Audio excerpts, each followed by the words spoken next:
Sa mga kapuso nating naiipit sa traffic sa Espanya Boulevard sa Maynila dahil sa Drainage Improvement Project, konting tiis po dahil sa Hulyo, inaasahang matatapos ang konstruksyon dyan.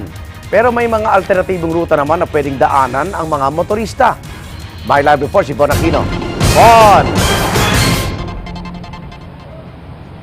Yes, Igan, 24 oras nga ang konstruksyon ng Drainage Improvement Project dito sa Espanya, sa Maynila, na nagsimula pa kahapon.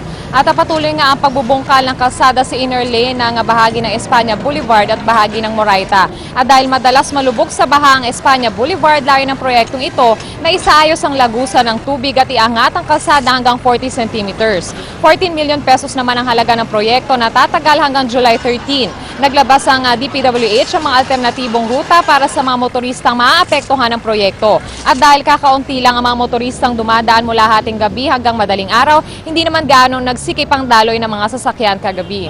At Igan, sa ngayon nga kung makikita nyo sa aking likuran, ay maluwag pa naman itong magkabilang lane ng Espanya Boulevard dahil kakaunti pa lamang itong mga nagdadaang motorista dito. At meron na mga tauhan ng DPWH na umaalalay sa mga motorista upang tiyakin nga na maayos ang daloy ng trapiko doon sa bahagi ng Espanya Boulevard na apektado nga nitong Drainage Improvement Project. Igan?